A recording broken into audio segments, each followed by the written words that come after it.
I want to add with the word sold.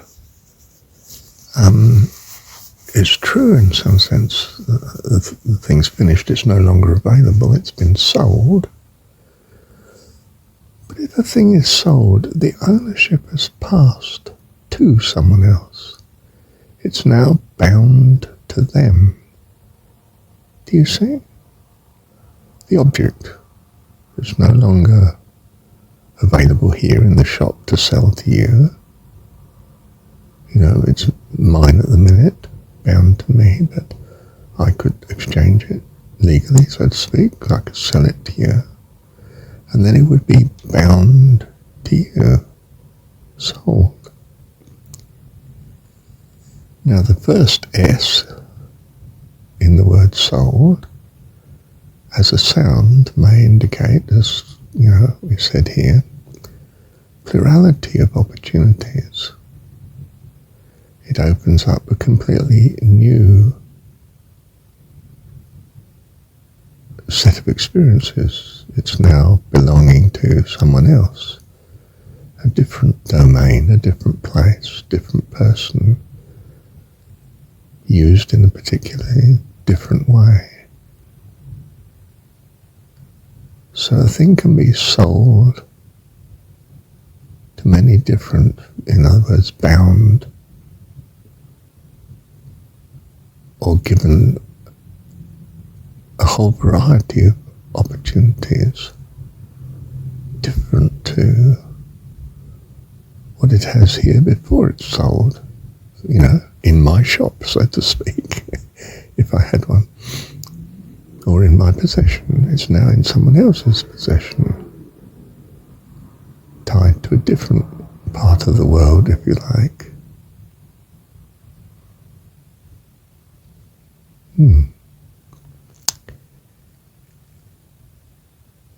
Thank you, Heavenly Dad. But do you see, this discourse may help to make it clearer what the soul is in our speech, and that it's not the self, it's the limitation of the self, in the sense to a particular variety of opportunities here. And it keeps you here, but it's not actually you. You can identify with it if you wish. Say, this is me, you know, this is Marshall, of this history and this potential set of different futures that I could go to. And that's bound by the limitations that I'm tied to here in this world. But I'm saying that our true self is the Spirit of God. And the word spirit, again, is a range of variety of possibilities, depending on what it's bound or freed from. And if it's not sold in this world, to this world, it can be free again in heaven. And the freedom is the fullness of the mind of God. And I think I mean by this his being. You know, that all true being is of thought and mind stuff, not as it presents here as concrete, limited matter at all. You know, as a man thinks, so he is. I would say that was actually not quite right. It's a consequence of what he is. And he is those values. And at present, they're limited to keeping him here. This is his present souled state. He's been sold here, anchored here. Gives a variety of opportunities, of course, the plurality is there,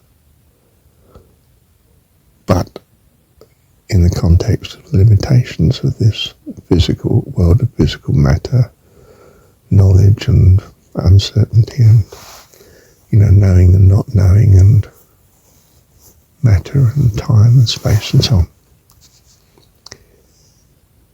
But God is beyond and in some sense free of all this, the creator of it, not subject to it.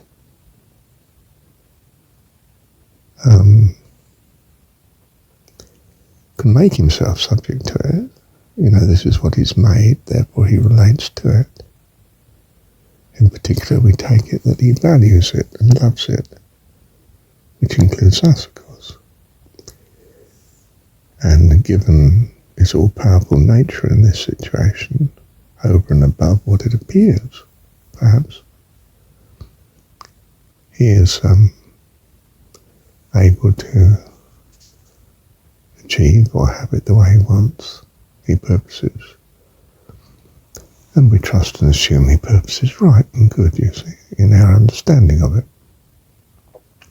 And our understanding of his goodness actually grows by experience here in the limitations of childhood, sold to this world, experiencing its limitations, uncertainty, the freedom that allows us to experience things that teach us and adjust our values accordingly, bringing us to the freedom of heaven, unsold.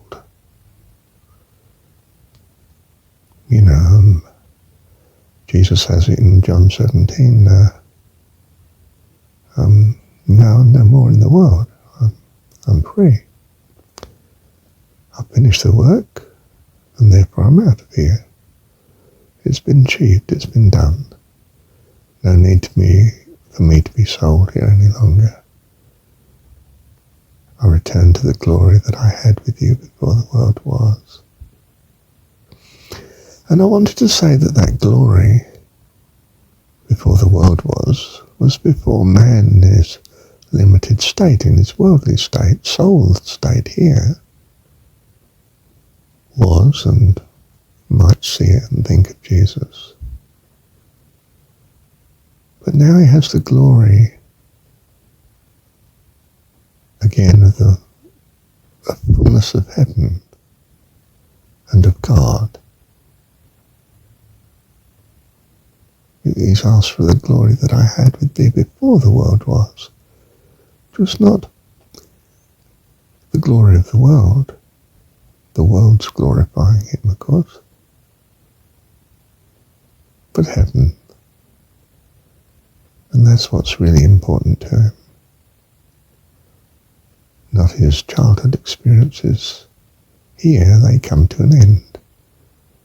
You don't want the child to stay at school forever, of course. That's a nightmare. And that's in part this Eastern view of reincarnation where, you could have millions of reincarnations here and goodness gracious. You want out, you want heaven. And so there's a foundational desire to seek heaven, not the things of earth. And that's what we learn here, I think, is the case. So we seem to be sold here.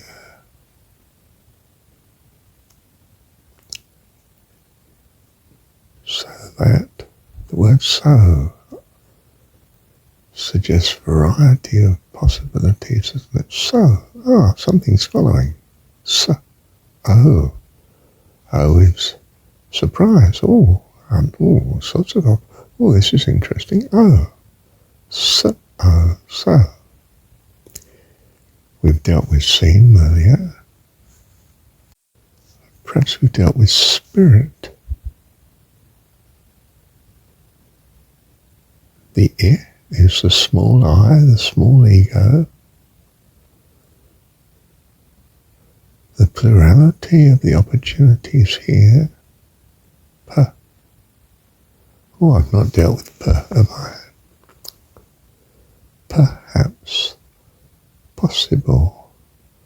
Point. Power. Pen. Pent up. People.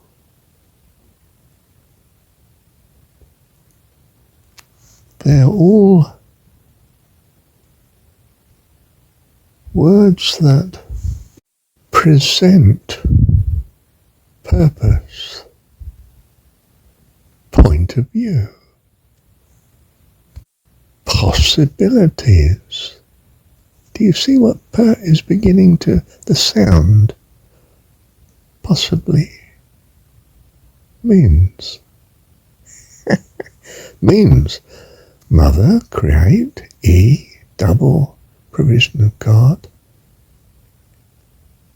N, Z. Gosh, I've not dealt with those, have I? Don't know, can't do that one. Leave that for another time. Thank you, Heavenly Dad.